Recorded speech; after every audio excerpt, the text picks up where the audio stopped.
And our final video this week is on another kind of mechanoreception, which is related to hearing.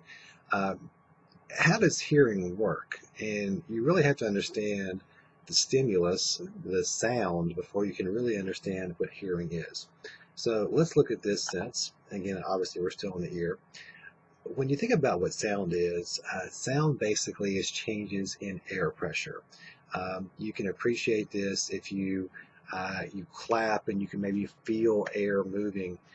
What you're doing whenever you clap or whenever you speak, you're generating sound waves. Waves are going to be changes in pressure, and we can measure components of waves a couple of different ways. We're not going to do physics, so don't panic, but you can look at the wavelength, which is a measure of frequency. How many of these little humps do you have in a second, for example?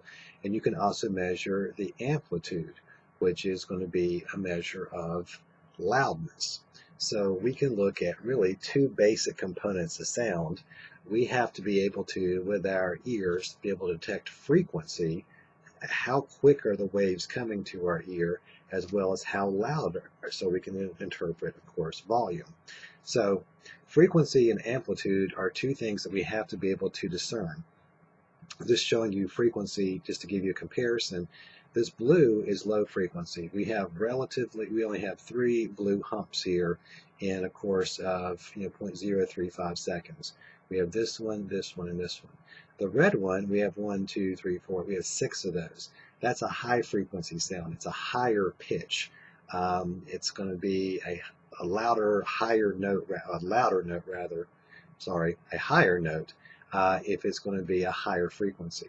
Loudness is going to be a measure of um, the amplitude of that wave. You can have a low, soft sound is only going to be a small amount of pressure. A high or loud sound, and the difference between a clap like this and a clap like that is going to be the pressure generated. So again, we have to be able, with our ears, to be able to detect and discern frequency and the amplitude. Can we determine how fast the waves are coming, so we hear frequency? And can we determine how loud they are, so we can determine, the, is it a loud sound or a quiet sound? When you look at how sound travels through the ear, and here you see external, middle, and inner ear, and if these parts are still not clear, go back and look. But this is what the sound is passing through. It's passing from your pinna, the outer thing on the outside of your head, through that external auditory meatus, through the tympanic membrane, and hits that membrane and begins to vibrate it. That vibration is going to vibrate the malleus, incus, and stapes, the ossicles, the ear bones. Those are actually going to vibrate a membrane called the oval window, which is then going to cause a vibration of fluid inside that snail-shaped thing, that cochlea that we looked at in the last video, and I'll show you here in a second. But what I wanted you to see in this slide is the important job of the middle ear. Did we change the frequency from the time it started in the pinna to the time we get over here? No, the waves are pretty much the same. The frequency is not changed. However, look at the amplitude. Look at the height of those waves. We do see the major role of the middle ear is to make sounds louder, is to increase the pressure. That pressure increase allows us to be able to cause fluid to move inside of the internal ear, which causes us to be able to determine the loudness of that sound. We'll talk about deafness in a moment, but for some people, their deafness is actually because their tympanic membrane or their ossicles do not generate that extra boost to the amplitude, so they can't hear quiet sounds. Okay, let's see, where's my pointer? So now we're going to look inside that cochlea. We're going to look inside that snail-shaped thing. So we're going to look inside here.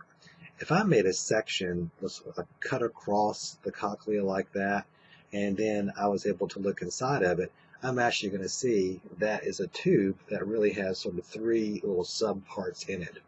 it has one region called the scala vestibuli and another region called the scala tympani, and these are two compartments that surround a third one, and this is called the cochlear duct or the scala media.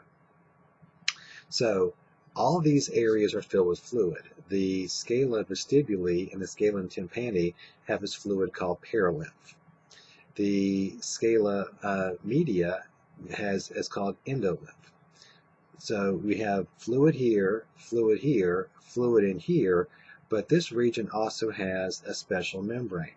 This membrane is called a tectorial membrane, and this membrane here actually sits on some specialized hair cells. And this will be clearer here in a second. But what's going to happen in essence is we're going to get a vibration traveling through this fluid that's going to eventually put pressure on this membrane to push on hair cells, and that's going to help us generate a receptor potential that's going to travel via a neuron to the brain. So there's a lot to look at here, so we're going to take it kind of step by step.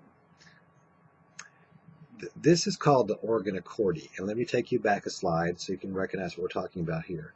If you look inside this box, okay, inside this box you see we have this tectorial membrane, we have these hair cells. Okay, I want you to see the same thing here. We have the membrane, and it sits on these very delicate hair cells. These hair cells are all connected to a branch of the cochlear nerve, and remember, cochlear is going to be for hearing, not vestibular, because that's for balance. So we have the tectorial membrane kind of sitting on hair cells. If you imagine each of my fingers is a hair cell, the membrane is sort of gently sitting on that. Now imagine I have fluid that presses on my tectorial membrane. It's going to cause me to press down on these hair cells. If these hair cells get deflected even a little bit, get pushed even a little bit, I'm going to send a signal to my cochlear nerve, and the brain goes, oh, those hair cells got deflected, so I must be hearing a certain sound at that particular hair cell type, and I'll tell you how that relates to frequency in a second. So the organa cordi is going to be this arrangement of the tectorial membrane and these hair cells and the other supporting structures. These are the hair cells, highly magnified. These are delicate. What happens over time is we damage them. We damage them because we expose ourselves to loud noises, or we use power equipment without proper ear protection, or we put our earbuds in, and these hair cells get damaged and they break. We're not talking about hair cells like the hair that grows on your ear. We're talking about delicate receptor cells inside your ear. If the hair cells get broken or damaged, they do not regenerate. And if they do not regenerate, you're not going to be able to hear at that particular frequency, and that'll become clearer to you in 1 second. So here's the cochlea, and what you have here is, if I did this to the cochlea, if the cochlea is normally like this, if it's spiral shaped, if I basically just ran it straight out and I unrolled the snail shell, I would have this appearance to it. Up top here, I have the scala vestibuli. That's one of those three chambers. I have the scala tympani. That's another one of those chambers. And in the middle, I have the scala media, which is the third chamber. Okay, so here's what happens, and we'll kind of go through this, and I have a summary slide for you, so don't panic. But remember, over here, I'll switch colors just for giggles here.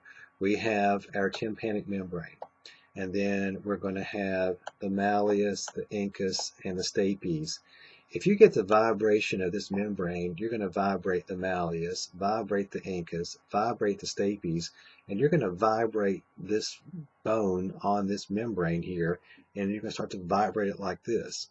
It vibrates the fluid inside the scala vestibuli. And this whole, and again, imagine again we have the snail shape, but the vibration is going to pass all along the scala vestibuli. It's going to travel around the end of that snail-shaped, snail shell shaped, can't say it. It's going to travel eventually all the way out to what's called the round window, and then that vibration is going to leave. And we'll say where it goes in a second. But along that way, depending upon the amplitude, which is the loudness, and the frequency, which is the particular wavelength, you're going to vibrate a particular section of the membrane that we discussed earlier. So it'll be clear to you in a second, but let's try this. If you think about the vibrations, if you have a sound that is a very, very high-pitched sound, it's going to have high frequency. It's going to be going like this really fast. That's going to cause the greatest amount of membrane change here. And whenever the hair cells in this region get moved, your brain goes, that was a high frequency sound. That was a singer hitting those high notes. If the vibration is going to be a longer wavelength, it's going to cause a vibration maybe here. So we're going to interpret that as a lower frequency sound that is a deeper sound, and we're going to perceive that at a different frequency. If it's a really, really low sound, it's going to have a very, very low frequency, and we detect that here as a very low note. So humans can detect really the frequencies from about 20 hertz to about 20,000 hertz, and hertz just represents a frequency. So you've probably heard this before, that dogs can hear at higher frequencies than we can. That's true. They can hear sometimes at 25,000 hertz. So there can be a sound that is so high frequency, we just can't pick it up, but dogs can. So how we detect the frequency of a sound is where on the membrane we make those hair cells move. How do we detect the loudness? How hard those hair cells move. If you have a relatively quiet, high frequency sound, like a sound of a computer, you might hear a high pitched sound, but it's quiet, you're going to have a little bit of deflection here. Let's say you hear a very loud, low-pitched sound. You're going to have a lot of deflection, a lot of pushing on hair cells there. And this takes us back again to this view, and then we'll begin to wrap up, which is if you push on those hair cells hard, you break them off. You break them off, then you can no longer hear at that frequency. I know somebody who spent his whole life working with power tools. He was in construction, and because of the pitch of those drills and the pitch of those machines, there's certain frequencies he can't hear at. I mean, if you replicated that frequency, it would be like he's hearing nothing.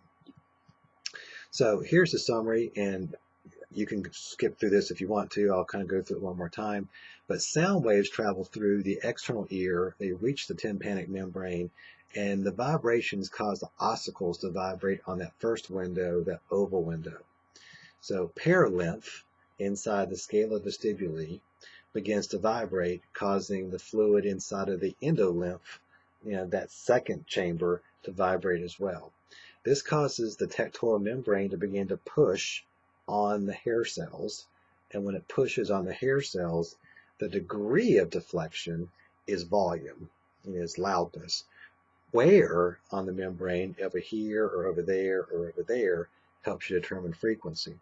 And then eventually that sound is going to be dissipated or absorbed. When it reaches all the way around the cochlea, it's going to come to the round window, and then it kind of comes out in the inside of your ear and absorbed by your skull.